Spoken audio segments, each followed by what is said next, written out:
Shalom, all praises to Yahweh, Ba'ashem, Yahweh Shai, Ba'ashem, Harakah, Kodash. Double honors unto the apostles and elders of Great Millstone who rule well, and shalom to the whole full elect. It's Payal of the GMS London camp, and this video is a response video to a brother's video I watched. The brother GMS Class for Kings, and basically the title of his video was A Very Spiritual Dream. Alright, and I exhort you brothers, tell you to go watch that video. The Lord will be edified as I was. But I mean, watching it, it basically stirred up. It kind of reminded me of a dream I had many years ago. Alright, and I remember I told a few brothers about it back then, but it threw me off. And this is the reason why I watched his video, because I saw the thumbnail of the video and it had Whack 100, and I was a bit like, Whack 100. I was a bit thrown off by that. Not in a way where it intrigued me as to, let me go watch that video basically. So in watching it and certain things that were said, it just kind of made me think, damn, like that reminds me of my video, my dream I had. But this was like years ago, probably like a good 5-6 years ago now, 2015, possibly even 2014. I'm not entirely sure what year it was, but it was around the mid, like 14, 15, 16, last decade, all right? And basically in the dream, the reason why it threw me off was because Meek Mill was in it. And I remember I told a brother, and he was like, "Yo, what you dreaming about Meek Mill for?" And I was like, "I don't know, man." But nonetheless, I believe meditating on it, I have some takeaway from it, all right? So, Lord willing, you're going to be edified. So, basically, I'll just break down what happened in the dream. It's super straightforward. All I remember is that I was on like a patch of land in the midst of a lake. So the lake was like, the waters was as broad as you see in this image, all right? But then the land, it's like there was a patch of land, like was on one patch of land, all right? And on that patch of land, there was actually a B-29 bomber, all right? If you don't know what a B-29 bomber is, it's this bomber that was used. They call it the B-29 Fortress. And it's quite iconic aircraft, which I'm going to get into later on during the course of my video, Lord willing. But basically, it was like basically it landed on the patch of land that was aside in the midst of the lake. But the lake was broad. I mean, like the waters, the waters were so still that you could tell they were very deep. Like the water was extremely deep because it barely was moving. It's like motionless basically. And you know the saying, and the reason why I think of that, and I'm sure it even spurred me on to even look up the saying, still waters run deep, to kind of understand the meaning. And when you look it up, you can Google it. But basically means that it's talking about lakes. They have extremely still waters because of the depth of the lake, all right? But at the same time, where it was like a broad opening, it's kind of like melancholy kind of vibe, like grey. It felt like a London. It didn't feel like London. I won't say it felt like London or the UK in terms of being grey. It more felt like as a prophecy, and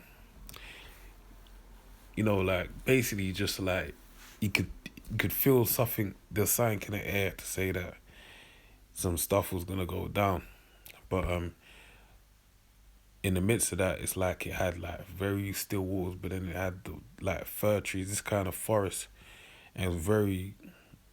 It's like the dynamic. I'm trying to really just get to the point as much as possible, but the dynamic was still waters, tall trees, broad opening, and kind of like just the B-29 bomber there, and Meek Mill was there with me, and I don't know who it was, but it feels the best way to describe it. It just felt like a man of great stature. It felt like an angel, right?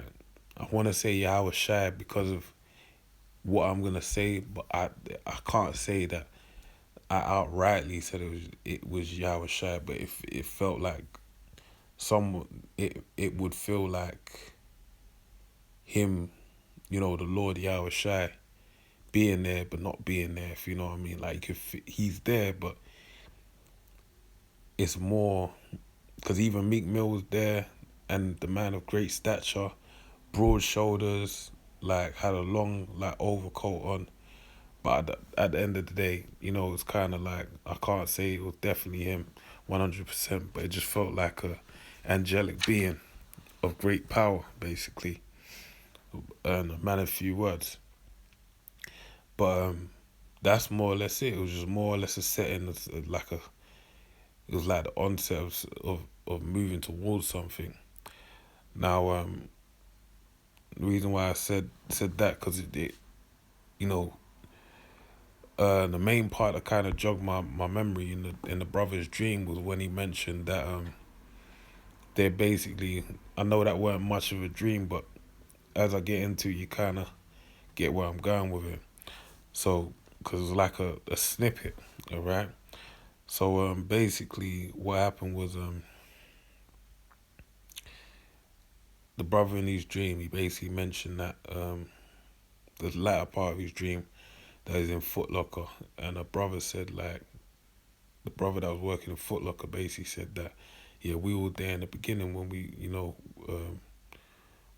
when we moved upon the waters, so to that effect. And then it kind of just made me think about the spirit moving upon the deep, and then it made me just think about this dream. I was like, damn, like I never thought about it like that from that kind of angle.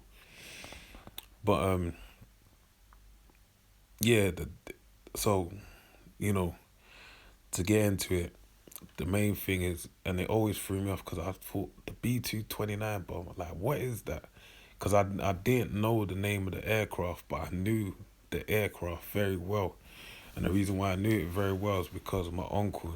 It's crazy because I literally spoke to my cousins 2 days ago, and it's the same uncle I was thinking about.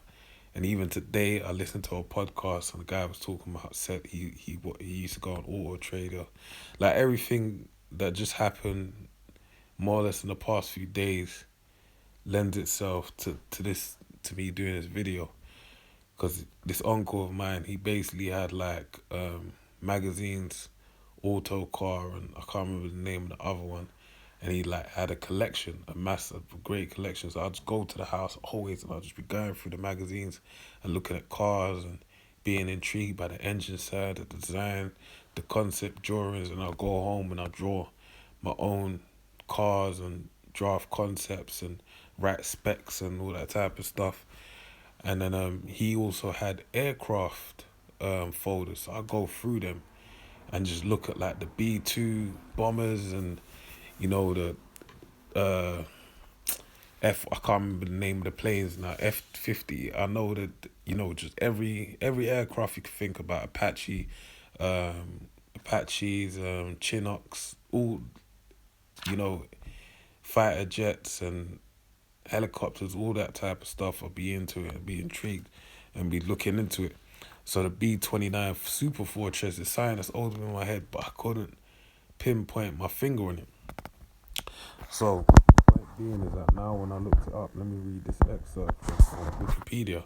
It says a Boeing B-29 Super Fortress is an American four-engine propeller-driven heavy bomber designed by Boeing and flown primarily by the United States during World War II and the Korean War. Named in allusion to his predecessor, the B-17 Flying Fortress, the Super Fortress was designed for high altitude strategic bombing, but also excelled in low altitude night incendiary bombing and in dropping naval mines to blockade Japan. And this is the point. This is the main reason, the main takeaway I have from this. The reason why it was in a dream. It says B-29s also dropped the atomic bombs on Hiroshima and Nagasaki and became the only aircraft that was ever used that has ever used nuclear weapons in combat. Alright? And that was the aircraft that was stationed there on on the patch of green by the lake. Alright? And it just makes you think about the Lake of Fire, basically. Alright? Because it's the only bomber that's ever used nuclear weapons. And it was patched right, it was parked up right by the lake. And putting two and two together, it made me think of a lake of fire. Alright? So, and remember, when you delve into prophecy as well, it said the second woe is past. Revelations 11 tells you the second woe is past, and behold, the second woe cometh quickly. Right, and that is one catalyst that really brought this B-29 bomber and those bombings over Japan that led to V-Day and everything like that with the Project Manhattan, etc., etc. All of that led to the end, ultimately, of World War II, but set the precedent moving forward for what World War III is going to be, all right, as it tells you in Isaiah 9 and 5. So I thought that was interesting, and that's really what it was, all right? So it made me think about the Lake of Fire. But then also, now, the rapper Meek Mill. And this was around the time, I believe, when he had his rap beef with with Drake, which was greatly humiliating, even when I think about it. Because that's even more the reason I was thinking, like, why am I drinking? Was it because he got beat by Drake? But he got humiliated by Drake, all right?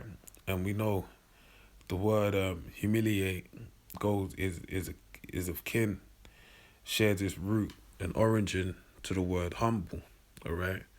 So Meek Mill, if you know him, is a boastful rapper, braggadocious, but that was a humbling event for him, all right? And it just more speaks towards the meekness of him, all right, in that sense, in the time of the dream, all right? And you know that, you know, where it tells you in Matthew's that blessed are the meek, for theirs is the kingdom of heaven, I believe.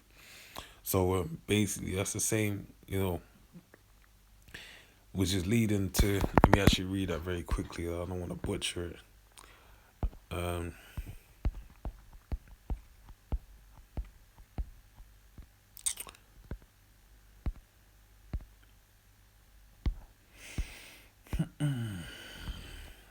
yep.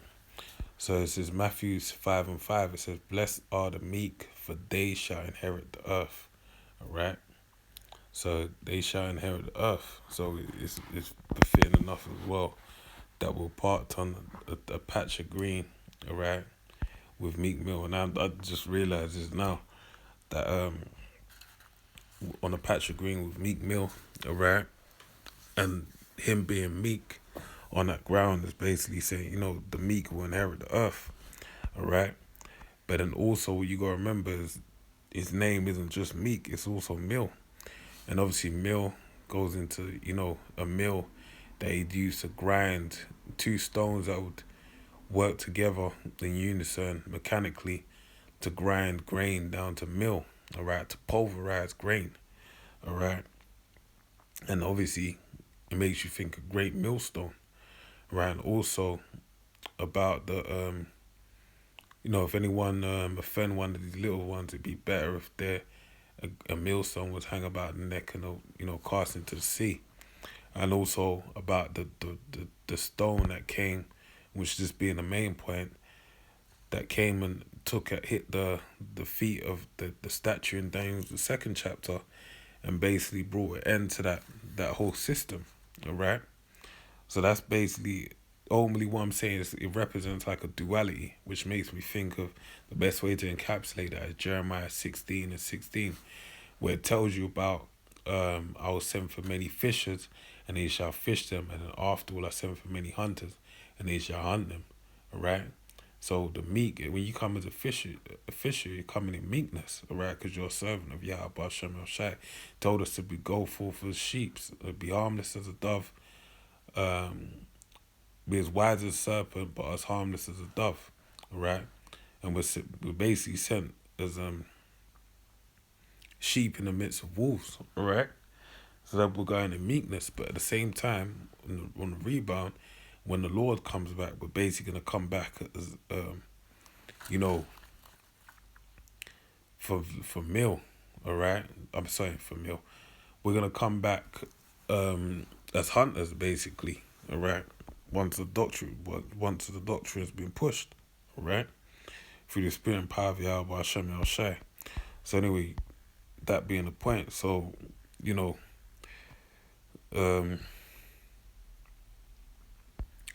so yeah, with all that being said, it made me really think of one scripture that really, and this one I'm gonna finish on to kind of get to the point, because it makes me think of this one scripture, all right? Because like I said, the dream felt like it felt like it's kind of like, and going back to the point the brother mentioned in his video about his dream, all right? How basically, we're the ones that moved upon the face of the deep, and it felt like, basically that's something the elected, the chosen from the begin, that were with the Lord from the beginning, right? Those are the men of the elect. But now it's like you have to go and get the kingdom, right? And you have to go through you have to walk your path in order to secure your spot within the kingdom, all right? So I'm gonna read this. So this is 2nd Ezra 7, and I'm gonna read from verse 3, and it says, "And I said, Speak on my power, all right?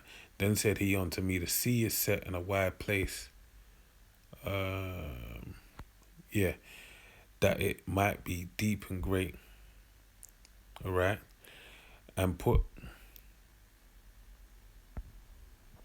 hold on, let me see, because I think,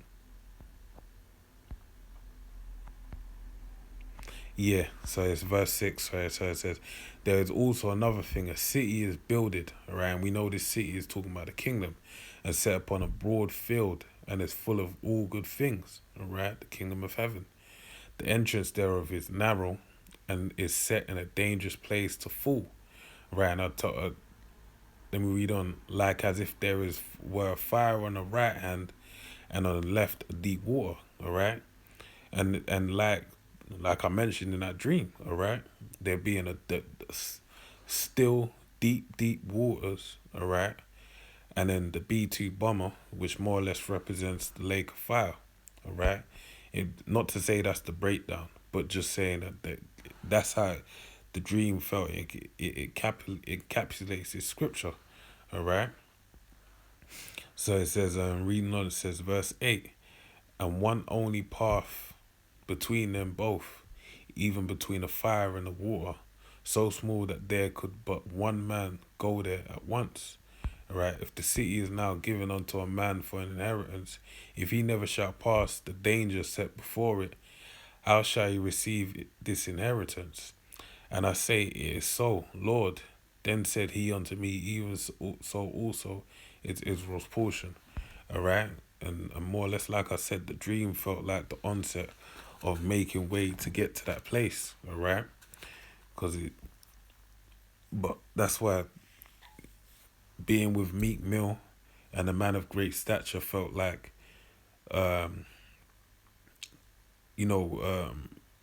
helps onto me in that journey that I was about to make a move, pursue on, all right?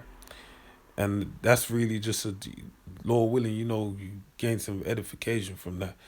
Because really what I'm saying is, why I take from it is that the Lord is with you, man. And we're in that time, But the Lord is going to be with you in order to get to that place, right? And obviously it's set in a dangerous place. So you have to take up your cross daily and just set in motion, all right? And get to going, all right? And have faith that you endure unto the end. So with that, man, I pray you're edified. Until the next one, I say shalom.